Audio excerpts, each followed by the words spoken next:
In my previous life, I was taken in by a poor family, while my sister was adopted by a wealthy one. Unexpectedly, my sister was driven out of the wealthy family in less than 5 years and died tragically on the streets. I, on the other hand, relied on my outstanding academic performance to get into the best schools, studied abroad with my adoptive brother, and built a business empire with my own hands. Later, with the blessings of our adoptive parents, we got married and started a family.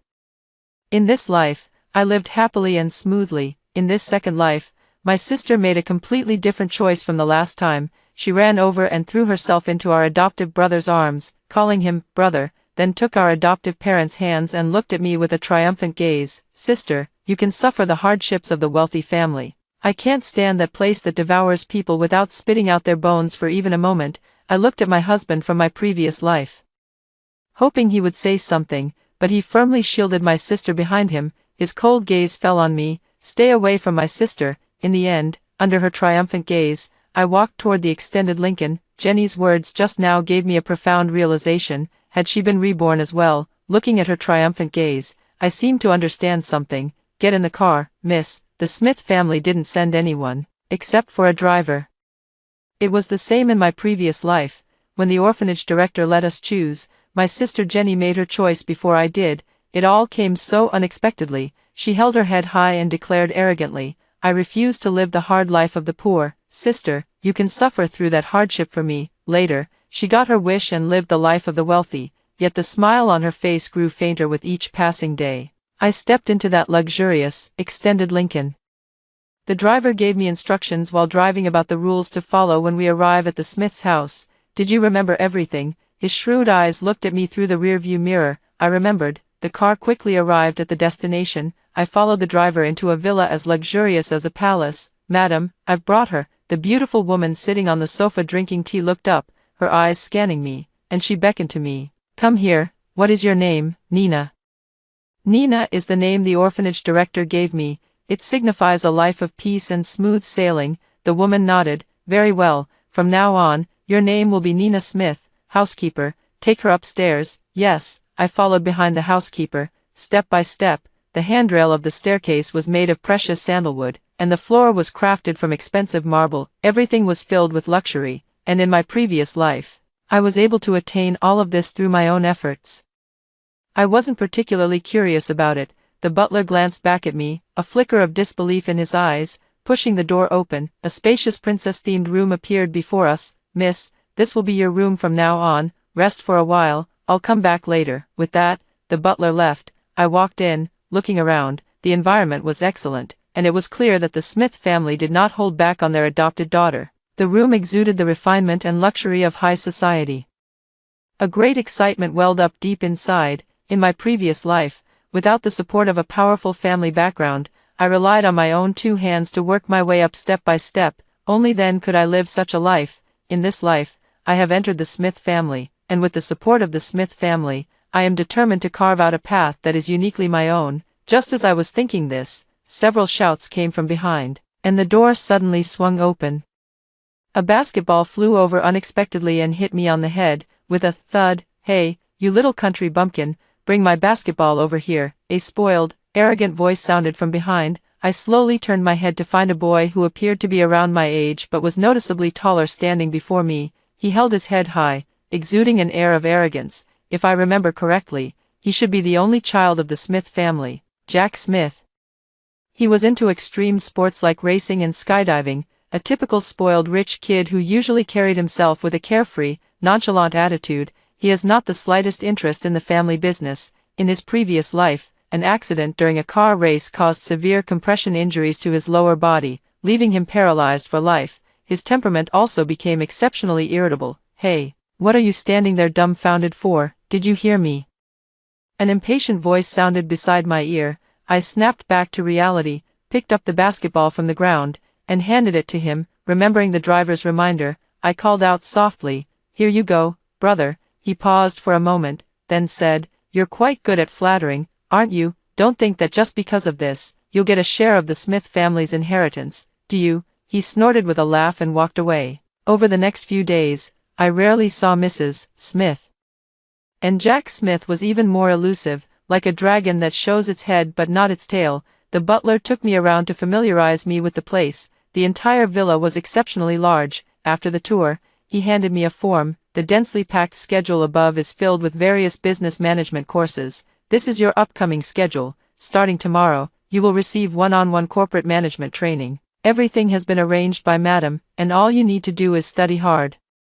There will be plenty of benefits for you in the future, so, can you handle it? These were things I only came into contact with in my previous life when I started my own business. I was naturally delighted to have the opportunity at just 15 years old, so I nodded and said, of course. A flicker of surprise crossed his face, but he didn't comment on it and continued to brief me on the precautions. To ensure I didn't fall behind in my middle school studies, Mrs.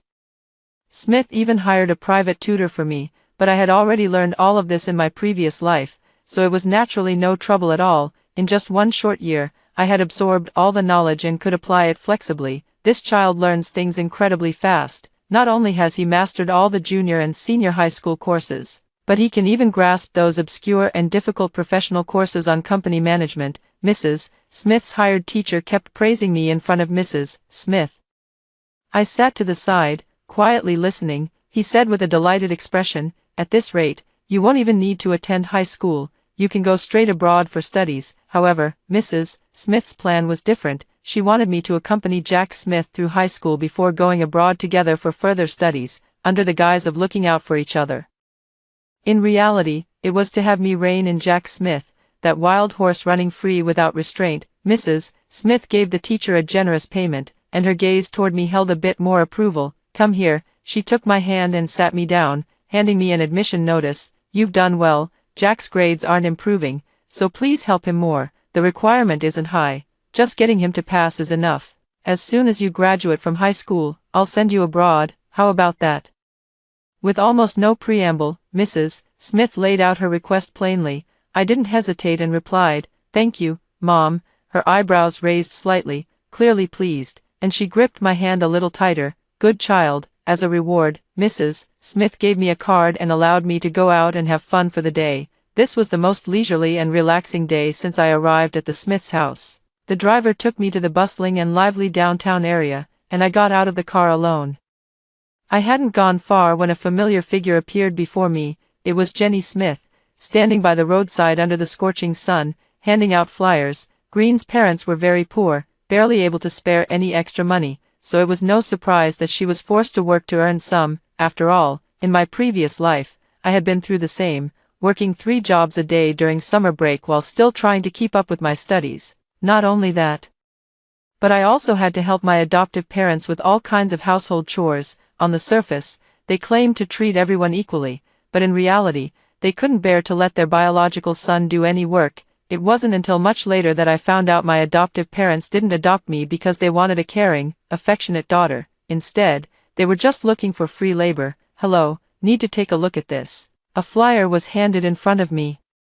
Jenny Smith stopped speaking abruptly after looking up and seeing me. Nina, noticing the luxury items on me and my well-maintained skin, a flicker of jealousy crossed her face, vanishing in an instant. She smiled and said, you seem to be living quite comfortably now. But don't say I didn't warn you. The Smith family's place isn't somewhere just anyone can go. Mrs. Smith is even more terrifying than you can imagine. You'll find out soon enough. Oh. My indifferent reply left her slightly annoyed. She began to boast about her adoptive parents' family. Uncle and auntie are so good to me. I have a fulfilling life every day, and my older brother even helps me with my studies. Oh, and by the way, we were exceptionally admitted to City No. 1 high school this year. City No. 1 high school, isn't that the same school mentioned in the admission letter Mrs. Smith just gave me? Those who get in are either from influential families with impressive backgrounds or those with exceptionally outstanding academic achievements. Admitted as an exception. In the previous life, it was my brother and I who were admitted as exceptions. Our lives will only get better from now on, while you will die a miserable death on the streets, she said with absolute certainty. My lips moved slightly, and I was just about to say something. Jenny, brother, what brings you here?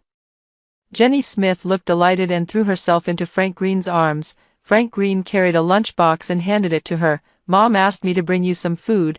It's the middle of the day, and it's too exhausting. How about I take over for you for a while? No need, brother, I can handle it. Green family parents would rather grit their teeth and pay for expensive tutoring classes for Frank Green than allow Jenny Smith to take a break. In my previous life, I was exploited in the same way. Thank you for your hard work. As he spoke, Frank Green noticed me standing nearby. Bro, this is my sister Nina, whom you met before at the orphanage, Jenny Smith introduced. Frank Green glanced at me, his cold expression tinged with a hint of disgust. He ignored me and turned to Jenny Smith, saying, "Stop associating with shady people, let's go." Without giving me a chance to speak, Frank Green pulled Jenny Smith away. "Brother, why are you so harsh? What if you scared her, silly girl?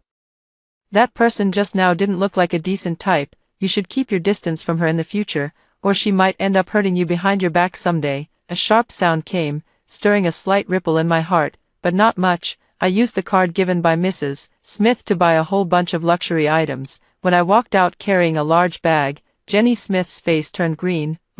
What's there to be so proud of? You're going to die eventually anyway, unlike me and my brother.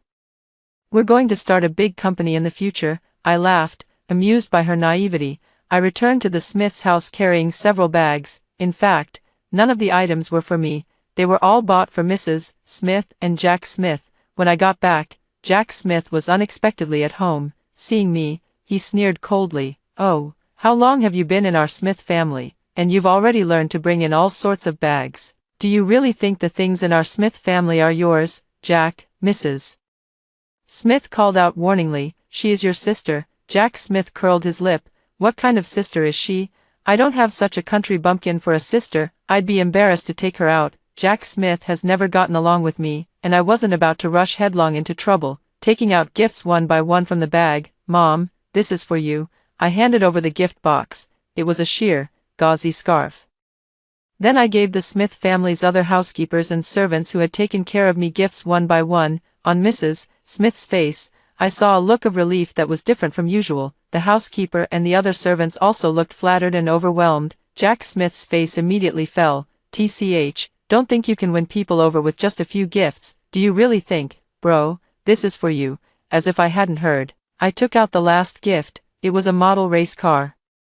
"I heard from Mom that you like race cars, so I bought this when I saw it at the mall." He paused for a moment, muttered something, and took it. Soon, it was the day school started. I had originally planned to take a taxi, but to my surprise, when I stepped outside, the car was unexpectedly still parked there. A flicker of delight crossed my face as I ran over. "Bro, who are you calling, bro? I already told you I'm not your brother," Jack Smith said impatiently as he pulled open the car door. "Quit dawdling and hurry up, my time is precious." "Oh, okay," I responded slowly and handed him the breakfast that Auntie had packed. "Mom said one portion for each of us." Jack Smith had a hint of awkwardness on his face and muttered, "Who even eats breakfast anymore?" Still, he took it. I raised an eyebrow. It seemed he was quite the tsundere. Before getting out of the car, he didn't forget to warn me, "I'm telling you, don't go around school saying you're my sister, and don't expose our relationship, otherwise, I'll hold you responsible." After a warning, he got out of the car directly. "Miss, please don't mind him. The young master has always had this kind of personality since he was a child," the driver comforted. I shook my head, said it was fine, and followed him out of the car. As luck would have it, I ran into two familiar figures at the school gate again. Frank Green is not only good-looking but also carries himself with an air of aloofness. He has caught the attention of many female classmates, and a crowd has gathered around him and Jenny Smith. "Hey, have you heard? He's the city's top scorer this year, specially recruited by our school. He's really impressive, and his sister is no slouch either. She ranked 15th in the city. I'm so jealous. I wish I had a brother like that." Based on our academic rankings, I was placed in Class 1. And by sheer coincidence, I ended up in the same class as Frank Green and Jenny Smith. Meanwhile, Jack Smith was assigned to the lowest-ranked class. As soon as I walked in, Frank Green and Jenny Smith followed shortly after, immediately surrounded by a crowd of people. Jenny Smith wore a smug expression as she walked to my side. "What a coincidence, sis. I never thought we'd end up in the same class. But then again, the Smith family is so influential that getting you in would have been a piece of cake, not like me and my brother, who had to struggle through exams. By the way, the Smith family's useless son, where is he? Given Mrs. Smith's nature, he must have been pulled in too, right?" I frowned and was about to speak when I was cut off. "Sister," Frank Green walked over, still looking at me with a disgusted expression. pulling Jenny Smith behind him. "I told you not to associate with her, brother." "Sister isn't a bad person," Jenny Smith feigned innocence and muttered under her breath. Frank Green said seriously, "How do you know she isn't? The entire day's schedule was packed with classes. I couldn't be bothered to listen to their flirtatious banter, so I took out my management studies materials and started reading. When class ended, Jack Smith and I agreed to meet at the school gate, then we would head home together. He was reluctant at first, but it was Mrs. Smith who insisted on it. Over the next few days, although he still seemed unwilling, he would always bring me various snacks from the school entrance. Looking at the small cake handed to me, I froze for a moment. I noticed all the other girls in the class were eating it. "What, don't you like it?" "I do, of course I do." A hint of secret delight flashed across my face as I took it. For the next week, it was a different snack every day. French fries, fruit, yogurt. We almost tried every stall at the school gate.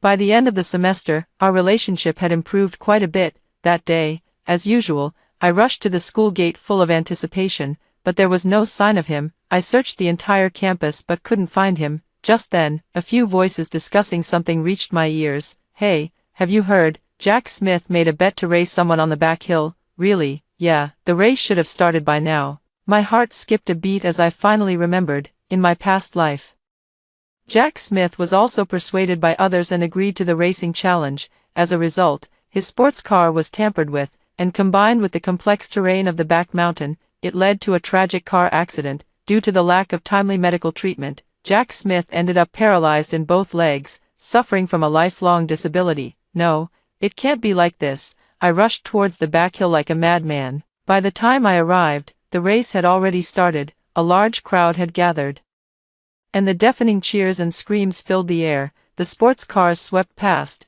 kicking up clouds of dust. The next moment, a loud roar erupted as the red sports car lost control and sped off right in front of me. He crashed straight into the rockery. The crowd scattered like birds and beasts. "Brother," I rushed over. Just a little bit more, and I could have pulled him out. A powerful force from behind pulled me out, and I fell to the ground. "Is this your brother?"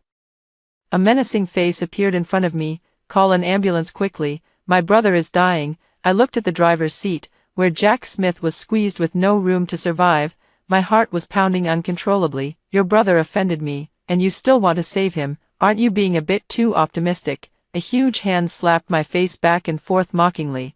I pushed him away and slapped him back with the back of my hand, screaming, "This is murder, it's illegal. I won't let you get away with this." I hoped to intimidate them with my words, then quickly pulled out my phone to make a call, but the next moment, my phone was snatched away and thrown aside. A fierce slap came at me, and I was knocked to the ground. "Who are you trying to challenge, little girl?" A foot stepped on my face. Intense pain surged through me, and in my daze, I caught sight of a familiar figure. "Frank Green, brother, save me," I shouted with all my might. I watched as Frank Green started walking this way, but halfway, he was pulled back by Jenny Smith, who grabbed his hand and said, "Brother, what are you looking at? Let's not meddle in other people's business. Hurry up and leave. Those people are not to be trifled with." I watched the expression on Frank Green's face change from initial resistance to compliance. "All right," he gave me a deep look, then turned and walked away. The man took a large hammer from the car. "In all my years, no one has ever dared to hit me. Today, I'll make you pay the price for that slap." The roar was scattered by the wind. He raised the hammer in his hand and swung it down. Chapter 6. The moment the hammer fell, I closed my eyes. A muffled groan sounded beside my ear. The pain I had anticipated did not come, and I abruptly opened my eyes. I saw my brother step in front of me. Drops of fresh blood dripped from his mouth, falling onto my face. My heart couldn't help but panic. "Brother, brother. Bro, don't scare me like that." I watched helplessly as Jack Smith collapsed right in front of me. My heart skipped a beat. I rushed forward to help him up. "Bro, don't scare me, please wake up, it's too noisy." The man, with a fierce and menacing look, grabbed my hair and yanked me up. "Keep making noise, and I'll sew your mouth shut, so you'll never be able to speak again in this lifetime." At this moment, urgency overpowered fear. I gripped his hand tightly. "This is murder, it's illegal. I've already called the police. You'd better let us go now, or else." Before I could finish speaking, a powerful force tightened around my neck, and a suffocating sensation washed over me. I couldn't speak. I could only watch as his face twisted step by step. "Call the police. Who are you trying to scare?"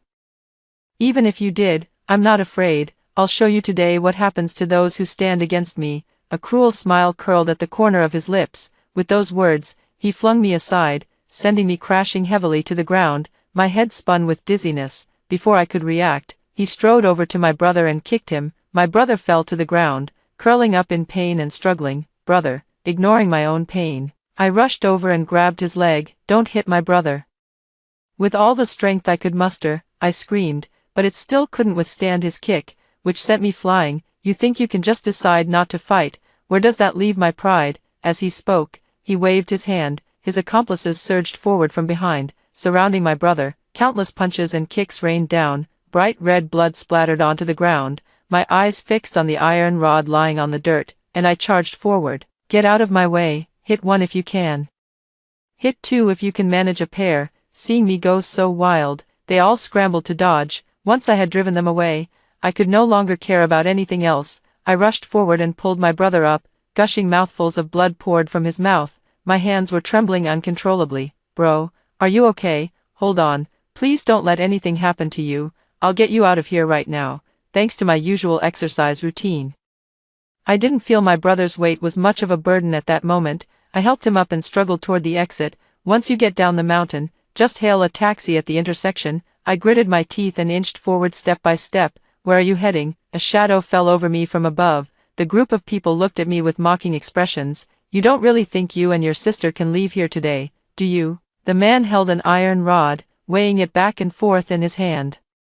"Exactly. You think you can just beat up our boss and walk away without even asking for our opinion?" A fierce man stepped out from the side. His muscles were extremely well developed. Even though this year at the Smith family's home, Mrs. Smith had hired a professional martial arts instructor to train me, but asking me to deal with such a big guy, and more than one at that, I really have no confidence. "Don't worry about me. You go quickly," a faint voice sounded beside my ear.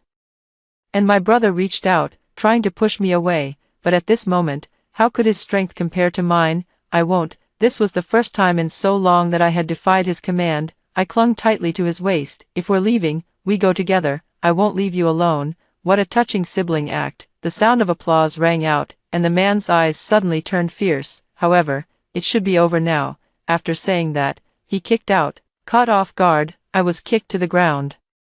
And my brother fell down with me. Those people slowly closed in, step by step. The steel pipe scraped across the ground, emitting a sharp, clanging sound. "Brothers, charge. Whoever strikes the hardest will be handsomely rewarded afterward." With those words, they surged forward like a raging flood or wild beasts. "Brother," instinctively, I immediately shielded Jack Smith. I couldn't let anything happen to him, absolutely not. I repeated the thought firmly in my mind. With a bang, accompanied by the sound of a gunshot, the iron rod clattered to the ground. The imagined pain did not come. "Stop, put your hands up." It was the police. The police had arrived. They surrounded my brother and me tightly. Those who had been so smug just moments ago scattered like frightened birds and beasts in an instant. Without a hint of panic, I grabbed the policeman's sleeve, begging them to take my brother to the hospital quickly. My brother's leg was already injured in the car accident, and now it had suffered further trauma. Any later, and I'm afraid,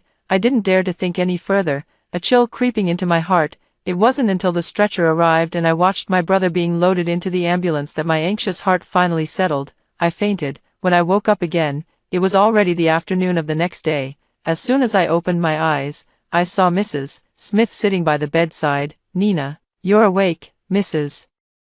Smith had red-rimmed eyes and a look of urgency as she grasped my hand. I nodded. "What about my brother? How is he?" Mentioning Jack Smith, Mrs. Smith wiped away her tears. "Jack, he's been taken into the operating room and hasn't come out yet." As soon as she finished speaking, the doctor came in and informed us that her brother had already been wheeled out. Both Mrs. Smith and I rushed over almost at the same time. The doctor reassured us, "Don't worry, both of you. The patient's legs have been saved. It's truly a blessing in disguise. If it had been any later, I'm afraid it would have been difficult to save his legs. For now, he just needs to rest and recover. Also, he has suffered severe injuries to his back from being crushed. Fortunately, the spine wasn't injured." I breathed a sigh of relief. If Jack Smith had ended up with a permanent injury because of me, I probably would have felt guilty for the rest of my life. Jack Smith didn't wake up until 2 days later. Faced with Mrs. Smith's scolding, he paid no attention and instead turned his gaze toward me. "Are you all right, little sister?" This was the first time since I came to the Smith family so long ago, that he called me little sister. Not only me, but even Mrs. Smith was stunned. "What did you call Nina, little sister?" Jack Smith repeated it again. Mrs. Smith patted my shoulder. I knew what this meant. They acknowledged me.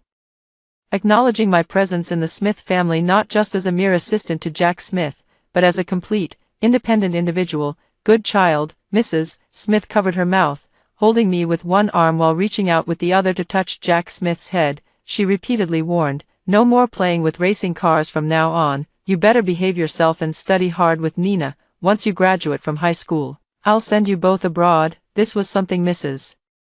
Smith had mentioned no less than 3 times, but every time, Jack Smith would impatiently refuse, yet this time he obediently agreed. "All right, I'll go with my sister." He turned his gaze toward me. Mrs. Smith held my hand tightly, and in that moment, the warmth from her palm continuously flowed through. "At this moment, I firmly believe I have a family." I reported to the police that those people had tampered with my brother's race car. After an investigation, the truth came to light. Combined with the charge of intentional assault, they were each sentenced to varying degrees of punishment. My brother held my hand, his gaze firm, and said he would definitely protect me. "Don't be so foolish next time, charging in all by yourself. Do you understand?" he said seriously. "Okay," I replied, but in my heart, I thought, whether it's next time or the time after that. Faced with the same situation, I would make the same choice countless times. Brother. After my brother had been in the hospital for 3 months, I applied to the school for off-campus study and took care of him for over 3 months. At the same time, I also helped him catch up on the high school senior year curriculum. The first month after my brother recovered, he and I returned to school. We caught up with the first monthly exam. As we left the exam hall, we ran into 2 faces we hadn't seen in a long time, Frank Green and Jenny Smith. When she saw me, Jenny Smith paused for a moment. She feigned surprise. "Sister, when did you come to school? I heard you were injured. Is it serious? I thought you had dropped out." In her exaggerated expression, I could see a hint of schadenfreude. Without paying her any mind, I walked past them. "Nina." Suddenly, Frank Green called out to me. He rarely showed me a look of disgust. "Are you okay?" I remembered the helplessness of that day and his resolute demeanor, even towards a stranger. One shouldn't act that way. I no longer have any of the past affection for him. "It's nothing," I said coldly and was about to leave, but he stepped forward again to stop me, grabbing my hand. What are you doing?" Just as I was about to break free, a backpack came flying over with a whoosh. "Frank Green." He let go of my hand, and my brother walked over, picked up the backpack, and said, "What are you doing, getting handsy with my sister?" "Nina." Frank Green seemed to want to say something. "Bro, don't mind them, let's go." Jenny Smith rushed up immediately, pulling Frank Green away. He kept looking back every few steps until he disappeared from my sight. "What kind of person is that? Next time he dares to lay a hand on you, just tell me, I'll—" Jack Smith made a punching motion. I didn't know whether to laugh or cry. "All right, I'm fine, let's go home." "Okay." "Hey sis. Let me tell you, your brother's monthly exam results this time are absolutely unmatched. I'm definitely going to shoot straight into class 1 and sit next to you, believe it or not." My brother looked completely confident. "I believe you, you're being so dismissive." "I'm not, I'm serious." I have never doubted Jack Smith's ability to learn. He was always smart, just unwilling to study. Over the past 3 months of tutoring, I could feel him making gradual progress. As it turned out, my intuition was right. A week later, the monthly exam results were out. Jack Smith really went from the bottom of the grade to the top 30 in the grade. He met the requirement to enter class 1. Meanwhile, my grades remained steadily in first place, with no major fluctuations. What surprised me was that Frank Green and Jenny Smith, who used to consistently rank in the top 5 of the grade, they all dropped out of the top 100. They were forced into the second class. Staring at the glaring numbers on the report card, Jenny Smith clenched her teeth, the jealousy in her eyes almost spilling out. "How is this possible? How could this happen?" She looked at me. "Nina Smith, did you cheat? You've been on leave for so long, yet you got the top score in the whole grade. Who would believe that? And that Jack Smith, he was supposed to be crippled. Why did this happen all of a sudden? Not only is he fine, but he also scored so well. I don't believe it. You must have cheated." Jenny Smith went crazy. insisting on reporting it to the principal and demanding a thorough investigation. No matter how hard Frank Green tried, he couldn't stop her, her sharp eyes fixed on me. Cheating will get you expelled, you're dead, Nina Smith. Jenny, stop messing around. Frank Green grabbed her, but she shook him off with one hand. She snarled viciously, you're my brother, you should be on my side. Why are you defending that bitch? Do you like her? Frank Green stopped talking. Jenny Smith nodded with an understanding expression. All right, you just wait for me. With that, she rushed out. Not long after, both Jack Smith and I were summoned to the principal's office at the same time. After investigation, it was confirmed that we did not cheat. Meanwhile, Jenny Smith was given disciplinary action for spreading false rumors and disrupting campus order. Jenny Smith went berserk. You can't give me disciplinary action, they clearly cheated. Are you all blind? How is it possible? She was expelled for insulting school administrators. Green's parents came over with gifts and pleaded, which finally got her off the hook. She was allowed to continue her studies. However, because of her series of crazy actions, rumors had already spread throughout the school. There were talks about her everywhere on campus. Even the usually doting Frank Green began to distance himself from her. Noticing this, Jenny Smith started to lose her mind again. Frank Green was utterly exhausted, his grades plummeted, and he fell from the second-tier class all the way to the bottom-ranked class. He was even called in for a talk with the teacher. They said that if he didn't put his heart into his studies, they would have no choice but to take disciplinary action against him, facing the risk of expulsion. Upon hearing this news, Jenny Smith went crazy again and confronted the teacher.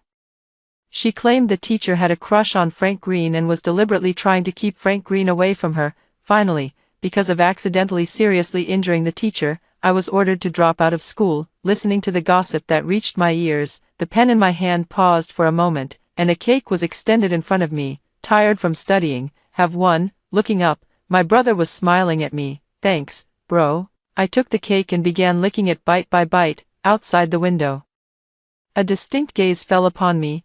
I turned my head and saw it was Frank Green. It had been a while since I last saw him, and he had changed quite a bit. There was no longer the figure of the aloof academic genius that classmates once spoke of. There was only exhaustion and dishevelment. I averted my gaze, not looking at him. After finishing the cake, I continued studying. As the college entrance exam approached, under the guidance of Mrs. Smith, my brother and I both applied to universities abroad. We took the exams. Mrs. Smith told us that we didn't need to take the college entrance exam. Once we passed the exams there, we could go abroad directly, but my brother and I still participated, for no other reason than to experience it one more time. On the night the exams ended, everyone was cheering. My brother sneaked out of school and brought back a whole bunch of delicious snacks. Take these back and share them with your roommates. He put the things down and ran off again. I was carrying a large bag of things when I turned around and caught sight of a familiar figure, standing in the shadows. Who's there? My heart skipped a beat as I called out. 100 possibilities flashed through my mind until that figure emerged from the shadows. It's Frank Green. He had lost a lot of weight. With sunken eyes, he looked somewhat tired. How did the exam go? He asked. I was taken aback. Are we close enough to be asking about exam results? If I remember correctly, he had always harbored some inexplicable dislike toward me before. Silence fell between us. After a long pause, he finally spoke. Nina, you don't remember me anymore. His voice was hoarse, with a hint of bitterness. At this moment, I finally realized that he had also been reborn. Or perhaps, he had memories of his past life. I wanted to help you that day, but then I was pulled away by Jenny. A few days later, I heard you had taken a temporary leave from school. I was really worried about you. After that, I started having strange recurring dreams. I dreamed that our family adopted you from the orphanage, and you became my sister. I dreamed that we went abroad to study together, that we got married, that you told me you wanted to be with me forever. His voice grew softer and softer until it was inaudible, and his eyelids drooped. Suddenly, he looked up at me, his voice abruptly rising. Nina, I'm not dreaming, am I? Those were all real things that happened, right? We were once together, started a business together, got married, had children. He became emotional. What are you talking about? I interrupted him. I am Jack Smith's sister, a daughter of the Smith family. We have never met. Don't come looking for me again. I finished speaking in one breath, then walked past him and hurried upstairs. Nina, he called out to me, pausing his steps, but I ignored him and left directly. Later, I heard from my roommate that he waited downstairs the entire night. Nina, what's going on between you and him? I don't know him, I said coldly. The next day, I packed my things and left. The Smith family's car arrived downstairs to pick me up, carrying with it the youth and memories of these 3 years. I left that place.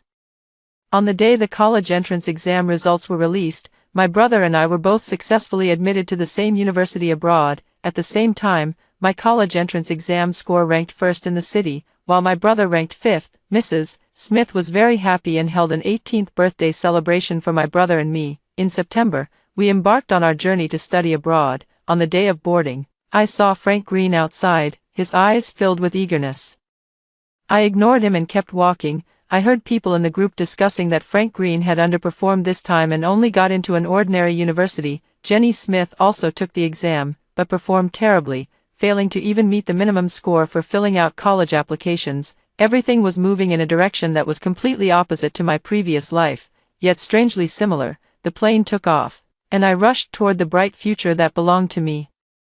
After hearing the first story above, what are your thoughts? Feel free to share your opinions in the comments section. Next, there is another similar story. Let's continue to see. On the wedding day, my husband's female best friend couldn't make it to the ceremony because she was hospitalized, but the red envelope she sent through someone else had the words, "Blood Money," written on it in red ink. I was furious and wanted to confront her, Sam, but he stopped me and said, "Tina is young and doesn't know any better, she's just playing around. Can you please not be so superstitious? If you don't like it, take out the money and throw away the red envelope." In my past life, I believed his nonsense and took out the money. I felt it was unlucky but didn't say anything more. After marriage, my health grew worse and worse, and even a hospital checkup couldn't find the cause. Until I overheard my in-laws and Sam talking. "Son, Tina's health has been much better lately. You have to admit, that money spent to buy a life was really worth it. Don't forget, if it weren't for Tina, would we have let our son marry an orphan girl? It's just her good fortune that her birth date and time matched Tina's. Once she dies, I'll marry Tina." That's when I realized it was no joke at all. The 999 yuan in that red envelope was a trap set specifically for me. I watched helplessly as my health deteriorated day by day, until I finally passed away with deep resentment. Little did I expect that when I opened my eyes again, I had returned to my wedding day. Watching Sam approach, I sneered inwardly. "This time, none of you will escape, darling. I promise you'll be the most beautiful woman today." Sam's voice echoed in my ear as I took in the chaotic scene before me. This is my wedding day, and I actually got reborn. I looked at Sam walking towards me. Yes, this is the moment. He handed me the red envelope from Tina that contained the life-buying money. He deliberately handed it to me with the written side facing up, as if afraid I wouldn't notice. "Darling, this was sent by my childhood friend. She's been sick and hospitalized recently, so she couldn't make it, but she specifically asked me to give it to you." Sam raised his hand, signaling for me to take it. In my past life, it was this man I had loved for 6 years who treated me like a fool, coaxing me step by step into the abyss, suppressing the hatred in my heart. I looked up at him, smiled, and twirled around. "Honey, I'm wearing my wedding dress right now and don't have any pockets. How am I supposed to hold it? Why don't you leave it with your mom for now, and we can pick it up after the ceremony?" "No." Sam looked somewhat uncomfortable, his hand unconsciously clenching as if holding a hot potato. "Mom's busy, and besides, she has many red envelopes. What if they get mixed up?" Seeing my hesitation to take it, Sam began to guilt-trip me. "This is from my childhood friend specifically for you. She reminded me several times. She's not in good health, so don't spoil her kind intentions." It turns out that by not accepting it, I was actually rejecting their goodwill. I inwardly mocked myself for being so blind in my past life. He was clearly defending Tina in every word he spoke, and I hadn't noticed it at all. "Is that so? Then please remember to tell her I've accepted it, so she won't worry." After saying that, I called over my bridesmaid friend and, under Sam's watchful gaze, slipped the red envelope into my bag. He hesitated, then stopped himself. "Aren't you going to take a look?" I pretended not to understand. "Look at what?" Sam seemed to think it was inappropriate and cleared his throat lightly. "Never mind, the ceremony is about to start. You should get ready too." I watched his retreating figure, my gaze growing colder. He turned and instructed his friend to deliver all the red envelopes we received to my mother-in-law. "This time, I want to see how you will choose when the person whose life is bought turns out to be your own mother." Sam, the ceremony began, and everything went smoothly. However, during the ring exchange, Sam's eyes turned red. I secretly pinched myself, forcing out a few crocodile tears. I thought to myself, Sam, seeing my genuine and sincere appearance, would suspect me a little less later. Just as I walked out of the lounge after changing into my toast dress, my mother-in-law slapped me across the face. "Bitch, you bitch, did you find out something?" I pretended to cover my face, tears welling up in my eyes, and said with a pitiful expression, "Mom. What are you talking about? I've been so busy today I can barely think straight." What would I know? Hearing the commotion, the guests all turned their gazes toward us. You. My mother-in-law pointed at me, unable to speak for a long time. Sam hurried over. "Mom, what's wrong?" I lowered my hand, revealing half of my flushed cheek. "Sam, as soon as I came out after changing my clothes, Mom slapped me." "Mom, if I've done something wrong, you can tell me directly. But you can't just hit me without any explanation," I cried out loudly, making sure everyone nearby could hear. "Davidson's mother is someone who hits her daughter-in-law on the wedding day. This Davidson family, how could they be like this? Who would have thought? I've never seen anyone hit their daughter-in-law on the wedding day before." Hearing the guests whispering among themselves, a sense of satisfaction rose within me. Let them talk. The more chaos, the better. Then my father-in-law stepped forward. "Fiona, apologize to your daughter-in-law right now." "Me? Apologize?" My mother-in-law was incredulous. "You have no idea what this little tramp—" My father-in-law coughed twice, and my mother-in-law immediately changed her attitude. "I'm really sorry, daughter-in-law. You see, Mom didn't understand and misunderstood you." The last few words were spoken through gritted teeth. "It seems my dear mother-in-law has already opened the envelope with the life-saving money." "I'm fine, Mom, don't worry about me. It's all a misunderstanding, just a misunderstanding." My father-in-law forced a smile and went out to smooth things over. Sam pushed me and my mother-in-law into the break room. He rubbed his throbbing temple. "Mom, what's going on?" his mother-in-law said sarcastically. "You should ask your wonderful wife." An opened red envelope was thrown onto the table, with scattered bills spilling out from the opening. The moment Sam saw the red envelope, Sam's pupils contracted sharply. It was clear he had recognized it as the Tina used to buy my life. "The price of my life, bitch." Sam slapped me to the ground. "Didn't you put it away? Didn't you say you had it safely stored? How did it end up in my mom's bag?" "Sam, are you crazy?" I accused while crying. "Isn't this just an ordinary red envelope? Why are you all blaming me?" Sam squatted down, his hand tightly gripping my neck. "How did you know about this? Tell me." Breathing became increasingly difficult. I struggled desperately but couldn't break free. "I know." "What?" "I know nothing." Sam let out a cold snort, releasing his grip and shoving me aside. I coughed awkwardly. "My red envelopes, are all kept properly. If you don't believe me, go check." I pointed at the canvas bag on the nearby sofa. Sam quickly walked over and dumped everything out of the bag. To his surprise, the red envelope he had handed me was still there, completely intact. "Open it," he said, tossing the envelope in front of me, his tone icy. I swiftly opened the envelope with both hands. Inside, 999 yuan was untouched, and 2 light brown strands of hair were tucked inside as well. "So, can you tell me the reason now?" I felt like crying but had no tears left. Sam crouched beside me and, as if out of heartache, pulled me into a tight embrace. "Darling, I'm sorry. It's all my fault.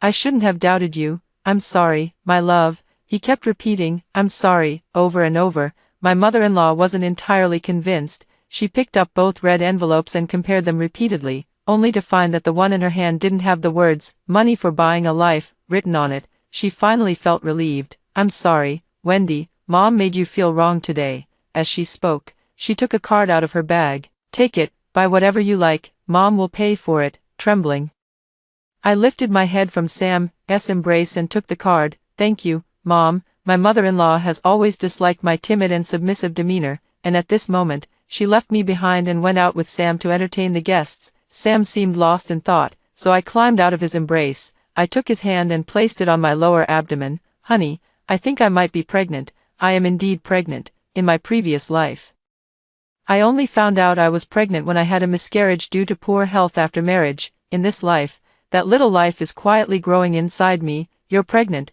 Sam." A complex mix of emotions flashed in his eyes. I stared straight at him, wondering if he would be happy about the arrival of this child. Unfortunately, I can't read minds. I couldn't decipher his thoughts. All I knew was that in this lifetime, everything that belonged to me and my child, I would claim for myself. The quiet lounge was suddenly pierced by the ringing of a phone. It was the ringtone he had Tina specifically set. With apologetic eyes, he said, "Go ahead and answer it." I replied understandingly, "Someone probably couldn't wait any longer, after the wedding, to act as if my life had been bought." Every day I applied 3 layers of powder to my face. The paler my complexion, the brighter my in-laws smiled. But Sam unexpectedly started to care about me. "Darling, are you feeling unwell? Maybe you should go back to the room and rest." "I'm fine." I gave a weak smile, which to outsiders would appear as if I was forcing myself to hold on. A flicker of guilt and regret passed through his eyes. I didn't care about his attitude, nor did I bother to figure out how much sincerity he truly had for me. Late at night, as I passed by the study, I could hear the voices of their family of 3 inside. Both my in-laws were overjoyed. Tina was finally going to recover. Only Sam remained silent the whole time. "Sam, tell me the truth. Are you regretting it?" My mother-in-law's voice betrayed no emotion. "Mom, Wendy is pregnant with my child." "What?" My mother-in-law raised her voice involuntarily. My father-in-law said calmly, "There's no turning back once the arrow is released. Since you've already chosen Tina, you shouldn't cling to Wendy anymore. You can have more children in the future." I didn't hear Sam's reply. I went back to my room, buried my face in the pillow, and couldn't stop the tears from flowing. I don't know what I did to offend this family, why they had to single me out. Is it because I'm an orphan, and there's no one to stand up for me when I'm bullied, or because no one would care if I died? Painful memories from my past life came flooding back like a tide. In the final moments of my life, I lay in bed, able to move only my eyes. Tina sat down beside me, her tone dripping with sarcasm. "You overestimate yourself, you worthless trash. What does an orphan with no parents have to compete with me? That price of $999 was set by me on purpose. That's all you're worth in this lifetime. But come to think of it, I should really thank you. Thank you for providing me with such a good body." One by one, those sharp and bitter faces surfaced in my mind. The vibration of my phone pulled me back to reality. A text message from my pinned contact came through. 3 days from now. With reddened eyes, I deleted the message. At this moment Sam pushed the door open and walked in. Seeing my eyes were red, he asked softly, "Why are you unhappy?" "I'm fine." He patted my hand, saying, "Tina is going to be discharged from the hospital soon." "Is that so? Congratulations to her." Hearing my words, a smile appeared at the corners of his eyes. "She said she wants to invite you to a meal, scheduled 3 days from now." Looking at Sam's gentle expression, I lowered my eyes and said, "What if I don't want to go?" Sam frowned. "Wendy, stop making a fuss. It's just a meal, but I haven't been feeling well lately." Seeing my pale face, Sam sighed. "Just go this once. Both Mom and Dad will be there. Tina is very easy to get along with. She said she wants to thank you specially. She'll be upset if you don't go. Don't overthink it." He tucked me back under the covers and smoothed the edges. "I have work tonight, so I'll be sleeping in the guest room." Looking at the closed door, I put away my sadness. "Sam, I gave you a chance, but you didn't take it." On the day of the dinner, I applied the palest foundation. The person in the mirror looked as haggard as a female ghost. Seeing me in this state, Davidson family of 3 didn't say anything. Entering the private room, Tina sat in her seat with a rosy complexion. Seeing the newcomer, she stood up and quickly gave Sam a hug. In a lingering tone, she said, "Sam, long time no see." My mother-in-law smiled and grabbed her hand. "It hasn't been that long. We just saw each other the other day." The 4 of them gathered together, warm and affectionate like a family, while I was the only outsider. Tina suddenly seemed to notice me and feigned surprise, saying, "You must be Sam's wife, right? It's nice to meet you. I'm Tina." I smiled politely and said, "Hello." "Oh dear, you look terrible. Are you sick?" Her face couldn't hide the glee. Before I could speak, Sam sharply scolded, "Tina, you've gone too far." Tina instantly changed her expression. "We agreed to tell her the truth today. Are you having second thoughts?" Sam lowered his head, not daring to look at me. "I'm not. Wendy, I'm telling you, the reason you've been feeling unwell lately is because I've bought your life. She, they all know. That red envelope was the payment for your life." Tina was extremely pleased, as if buying my life was an act of charity from the rich to the poor, and I should be grateful. I calmly said, "Oh, and then, you're about to die." "What, and then, could there be?" I sneered. "Who's the one that should die isn't certain yet." As soon as the words were spoken, Tina and Davidson simultaneously spat out a mouthful of blood. Wendy, what have you done?" Sam supported Tina. Davidson father supported Davidson mother. Wasn't it you who accepted the blood money? How could my mother be vomiting blood? I calmly pulled out a chair and sat down. Life-saving money. I pretended to think for a moment. Oh, you mean that red envelope, you bitch, it's you. You swapped the life-saving money. Davidson's mother clutched her chest, the ferocity in her eyes as if she could skin me alive at any moment. Tina leaned weakly in Sam's arms. Sam, I'm in so much pain, Wendy. How can you be so unreasonable? I heard Sam blaming me without any reason. I picked up the teapot and splashed the tea right in his face. I'm the one who doesn't understand. The fact that I wasn't killed by your whole family means I don't understand. I didn't sell my life to Tina as you all expected. Does that mean I don't understand? Sam, have some shame. Sam raised his hand as if to strike, but I slapped him first. Wendy, you hit me. He looked utterly incredulous. I sneered and slapped him again with the back of my hand. This is payback for you and your mother. Wendy, don't go too far. Do you believe we'll call the police to arrest you? Davidson's father started with blame. I burst into laughter. In my previous life, I also mentioned calling the police. But how did they respond to me? I still remember Davidson's mother's mean and bitter face. Go ahead and report. Hurry up. I'd like to see if the police will even care, Davidson's father said. Child. Just accept your fate. Accept my fate. Why should I accept it? Just because I'm poor. I deserve this. Now I return these words to them exactly as they were. You should just accept your fate. While there's still a chance to save one, it's better to start thinking about who it should be. A wicked grin curled on my lips, and the four of them froze at my words. Davidson's mother was the first to react, grabbing Sam's arm and refusing to let go. Son, I'm your mother. Sam, I don't want to die. Tina pleaded tearfully, but was Davidson slapped by his mother? It's all your fault. If it weren't for your idea, how could my son have done such a foolish thing? Auntie, you agreed to it too, so why are you putting all the blame on me? I had no interest in staying to watch the dog-eat-dog drama, so I picked up my bag and left. Sam was busy stepping between his mother and Tina, seeing that I was about to leave. He had no choice but to speak up and try to stop me. Wendy.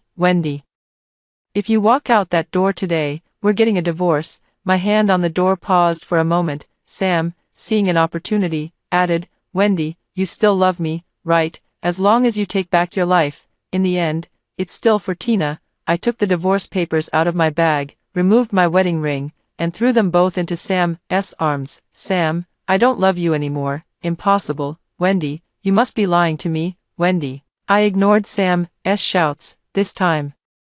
I was the one who didn't want him. Just as I stepped out of the shop, a black car pulled up right in front of me. The car window slowly rolled down, revealing the handsome face of the man in the driver's seat. Get in the car. I opened the back door, and the person in the front turned around with a face full of resentment. You really treat me like a driver. I gave an awkward smile and moved to the passenger seat. Senior, thank you for everything during this time. George gave a slight smile at the corner of his mouth. No need to be so polite. It just happens to be my area of expertise. He was my senior from university. It's said that his family runs a Taoist temple, and we once worked together in a research group. Back then, he boasted about being able to catch ghosts, but no one believed him. In my previous life, after overhearing that family's conversation, I immediately looked up his contact information, but by then it was already too late, and he couldn't do anything about it. I still remember the choked voice on the other end of the line saying, I'm sorry, Wendy, I really can't think of any way to save you, this time. I called the other party before the ceremony even began, fortunately. They were still in City A. I don't know exactly what they did, but the outcome went smoothly. I successfully escaped the fate of having my life sold off. Where should I take you now? George asked, turning to me during the red light. I touched my lower abdomen. Take me to the hospital. The hospital? George was surprised. I nodded. Didn't you mention before that there's still a method to exchange bloodline for life? I'm not at ease. The Davidsons are capable of anything. I'm afraid they might use this child. Rather than letting them harm the child after it's born, it's better to cut off their hopes from the start. George glanced at my stomach and sighed. That might be for the best. The car soon pulled into the hospital parking lot. I lost my balance getting out of the car. George caught me by the waist. Let's go, together. The process was much faster than I had expected, lying on the operating table. I calmly felt the departure of a small life for the second time. I'm sorry, baby, once again, I couldn't let you see this world. Next time, don't choose me to be your mother. I pushed open the door while clutching my aching stomach. only to see George waiting outside with a wheelchair. "So thoughtful," I teased, raising an eyebrow. George touched the tip of his nose and said, "I just called my mom, and she said in this situation, you need to do a mini confinement. Quick, sit down, let's go home." These past few days, Davidson's home has been in complete chaos. Some kind-hearted person posted the video of Davidson's mother hitting me on the wedding day online. Wealthy mother-in-law assaults daughter-in-law on wedding day. The impact was severe. Davidson family stocks plummeted. Davidson father and Sam were busy handling group affairs. Meanwhile, Davidson mother and Tina had initially reached some kind of agreement, and the two took turns calling me Davidson's mother, Wendy. "I know you're just saying that out of anger. As long as you come back, I promise you'll never have to see Tina again." "Tina, Wendy, I know you're bothered by my relationship with Sam. Please come back. I'll never disturb you two again." I knew they were shameless, but I never imagined they could be this shameless. "Do you all take people for fools? Go back." "If I go back, will I even make it out alive?" Instead of trying to get me to go back. "You should focus on getting Sam to sign the divorce agreement quickly. Don't worry, I won't take a single thing from your family." Seeing that I was determined not to return, Davidson's mother and Tina brought out Sam to negotiate with me. "Wendy, I've signed the divorce agreement. Can we meet?" Of course I wasn't foolish enough to return to the Davidson family villa, and arranged to meet Sam at a coffee shop. Before heading out, I sent a message to George, seeing him reply with an okay. I put my phone in my bag. Meeting again, Sam looked haggard with dark circles under his eyes. He looked like he had aged 5 years. "Wendy, you're here. What would you like to drink?" I sat down across from him. "No need. When are we going to get the divorce certificate?" Sam looked somewhat dejected. "Wendy, do you hate me so much now? You won't even say a word to me." I didn't say a word, turning my head to look out the window, my entire demeanor radiating the message that I didn't want to engage with you. Sam gave a bitter smile and placed the divorce agreement on the table. "Wendy, I'm sorry. I know it might be too late to say this now, but I'm not asking for your forgiveness. I only hope that after the child is born, you won't deny me the right to know my own child." A few tears trickled down his cheeks. I sneered. "Sam, where were you all this time? Did you really think a few tears would make me feel sorry for you? I know it's all my fault. I'll spend the rest of my life making amends." Sam bent over, covering his face with both hands. "I've already made an appointment at the Civil Affairs Bureau. Let's hurry and go." I had no reason to doubt him and followed him out the door. As soon as I got in the car, a pungent smell mixed with cheap perfume hit me, and before I knew it, I lost consciousness. Damn, I've been tricked.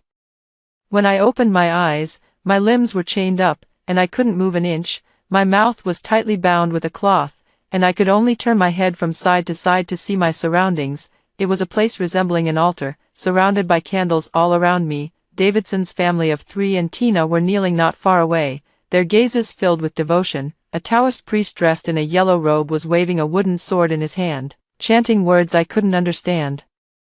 "Are they trying to sacrifice me?" I struggled violently. I cursed and shouted through muffled cries. "Why, what gives them the right? Isn't my life worth anything?" The Taoist priest's eyes turned icy as he pulled out a cloth doll from his robe and handed it to Davidson's mother. "Go burn it." Davidson's mother accepted the doll with a beaming smile, then stood up and walked toward the roaring brazier. "You little bitch, go to hell." The moment the cloth doll touched the flames, an intense pain surged through my entire body. "Ah!" I cried out in pain, and hearing my agonized wails, the people present couldn't help but burst into laughter. "It's done, it's done." Davidson's mother held Tina's hand. "That's wonderful, we can all survive." With tears in my eyes, my gaze pierced through the candlelight, staring straight at Sam. "Wendy, don't blame me, blame it on your birth chart being too favorable. Sacrificing you alone can save my mother and Tina's lives." Sam stepped forward, his eyes filled with affection. He gently touched my face. "Don't blame me. If there is a next life, I will definitely make it up to you, Master. Please proceed." Sam stepped aside as the yellow-robed Taoist muttered incantations, bit his finger, and drew a talisman on a piece of yellow paper before pasting it on my forehead. Ah, this sound didn't come from me, but from Davidson's mother's side, Tina. She knelt on the ground, continuously vomiting black blood from her mouth. Davidson and his family of 3 also visibly withered away at a rapid pace. "Master, what is happening?" Sam asked. The Taoist in the yellow robe calculated with his fingers, then turned to look at me in disbelief. "Where is the child in your womb? Did you abort the child?" Sam went crazy. "How could you abort the child?" I couldn't speak, but I secretly laughed at his foolishness. It seems their clever plan has fallen through. Tina shook her head and cried out, "No, I don't want to die. Sam, save me." Sam glared fiercely. "Master, is there any other way?" "Yes, but this move." Before he could finish, the door was kicked open. Nobody moved. It was George, followed by 4 or 5 police officers. Seeing me, George quickly ran to my side. He snatched the yellow talisman pasted on my forehead and burned it to ashes instantly over the candle flame. He untied the cloth wrapped around my mouth and unlocked the chains. He asked with concern, "Wendy, how are you? Are you okay?" I was drenched in cold sweat all over, still alive. Those people had already been taken away by the police. A female officer came over and said to me, "They didn't cause you any substantial harm, so it's difficult to convict them under the law." George gently patted my back and comforted me, saying, "It's okay. We'll find evidence." "I have it, I have evidence." I forced myself to stay alert. In my previous life, during the later stages, I was paralyzed and bedridden, relying entirely on machines to sustain what little vitality remained. Davidson family saw me as a useless person and never bothered to hide anything in front of me. That's how I came to know many of the Davidson family's secrets. With the clues I provided, the police quickly turned the Davidson family's backyard upside down. But what I never expected was that they dug up a total of 7 bodies there. The youngest was only 3 months old. It turned out Sam wasn't an only child. His sisters had all been turned into fertilizer for the Davidson family. At first Davidson was just a small shop. The money earned wasn't much, but it was enough for the family to live comfortably. But at some point, Davidson's father and Davidson's mother were no longer satisfied with earning such small amounts. So they began to delve into crooked schemes, but with little success. One day, Davidson's mother unexpectedly obtained a secret manual that recorded a method of transferring fortune through bloodline. Initially, they experimented with the youngest child in the family. They cut flesh and drew blood, following the steps in the book one by one, and finally brutally killed the child on a full moon night. With this, the sacrifice was completed. The feeling of personally killing a blood relative was unbearable, especially when it was a child she had carried for 10 months, but the effect was immediate. Just a few days after the child's death, news came that their hometown was to be demolished. Davidson's family saw their wealth skyrocket overnight. Davidson's father, Davidson's mother's desires grew even greater. A second child, a third, the only one not sacrificed was Sam, the sole remaining heir. In the end, to secure the position of the wealthiest person in J City, Davidson's mother drugged his female classmate on the day of Sam's coming of age. She forced the other party to have a relationship with her son, and ultimately used that child as a sacrifice to obtain everything they have today. As for Tina, she has been in poor health since childhood, and all doctors asserted that this child would struggle to survive to adulthood, but the reality was just as the doctors had predicted. By the time Tina was 17, her health had deteriorated even further. After exhausting all possible solutions, she could only lie in bed waiting for death. At this time, in order to climb up the Shin family, Davidson father and mother knocked on the Shin family's door with dark magic, life exchange. In short, it transfers the lifespan of another person to oneself, and the effect varies from person to person. The first life exchange, Tina lived for 5 more years, the second time 3 years. The third time 1 year. It is precisely because of my unique birth chart that they set their sights on me. Davidson father and Davidson mother want me to bear the Davidson family bloodline, offering it as a sacrifice to fulfill their desires. Tina, on the other hand, wants all the remaining years of my life. So, Sam, his intentions in approaching me from the very beginning were never pure. He saw me as a beautiful vase, a perfect vessel, a tool to fulfill his wishes, but never as a human being. After learning all this, I cried shamelessly. The happiness and family I thought I had in my previous life were nothing but illusions from start to finish. I was fooled by this family like an idiot, even feeling grateful for their so-called generosity. If heaven hadn't given me a second chance at life, I would never have uncovered these truths. Seeing my breakdown, George put his arm around my shoulder and pulled me into his embrace. "It's okay now, it's all over, the days ahead will only get better." Really, my face pressed against his chest, I quietly counted the beats of his heart. George gently wiped away my tears, his lips softly pressing against my eyelids. "It's true, I mean it, I've liked you from the very first moment I saw you, so could you give me a chance?" The days spent with George gradually made me forget those unhappy memories. Just as George and I were discussing when to meet each other's parents, the policewoman from before sent us a message. Tina died from multiple organ failure. Davidson's mother took all the blame and was sentenced to death. Davidson's father fell ill while in detention and was released on medical parole. The yellow-robed Taoist from that day was also implicated, as many prohibited items were found in his home, and he was sentenced to life imprisonment. As for Sam, after being released, no one knew where he went. Just then, I received a text message from Sam, "Can we meet again, at Davidson's villa?" I handed the phone to George, and George rubbed my face. "Go if you want to, I'll go with you." I arrived once again at the Davidson family villa, which had long lost its former splendor. George parked the car at the entrance and opened the door for me. "Don't worry, I'll be right here watching. If there's any trouble, run fast." I nodded. Behind me, Sam had been watching us the whole time. George lightly pecked my lips as if declaring his claim. "Go ahead." I walked toward Sam and saw that his eyes were red. "Wendy, we're not divorced yet." I laughed at his words. "Mr. Davidson, your memory must be failing you. When did we ever get a marriage certificate?" "Yes, it turns out that Sam and I never actually got a marriage certificate. This was discovered when the Davidson family was arrested, and the female police officer, while asking for personal information, found out that I was actually unmarried. It made my past self seem like the biggest joke." Sam's lips opened and closed, but he didn't say a word for a long time. "If Mr. Davidson has nothing else, I'll be going now." I turned to leave, but Sam wrapped his arms around me from behind. "I'm sorry, Wendy, I'm sorry. Please forgive me just this once. I know you still love me. I'm begging you." I was furious, my hands flailing wildly as I struck him.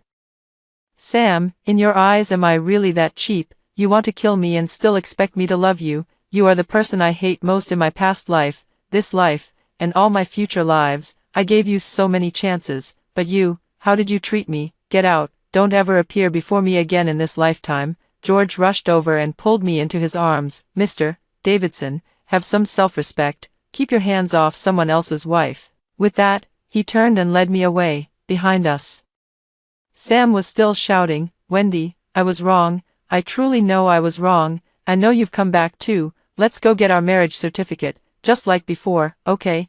I couldn't hold back, dragging George back to give him a couple of good kicks. "You were wrong. How could you be wrong? You're the crown prince of the Davidson family, the one lifted up by 3 sisters to live the good life. You're the beneficiary. So don't expect me to forgive you now that things have come to this.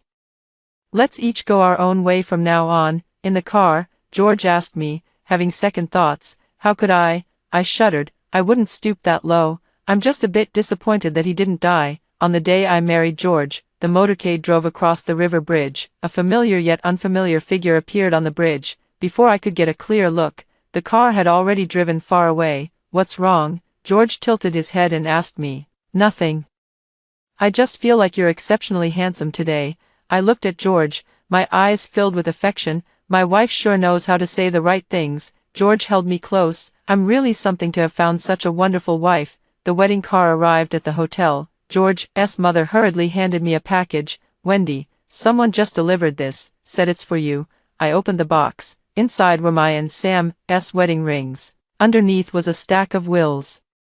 The will stated that Sam unconditionally bequeathed all the Davidson family property to me. At the very bottom, there was also a handwritten letter from Sam. "Wendy, I'm sorry, this is the last time I'll call you that." I didn't even read the rest of the content and tore the letter up directly. I picked up the box and threw it into the hotel trash can. Disgusting thing, the ceremony hadn't started yet. George found me and waved the tattered book in his hand. "Where did you get the book?"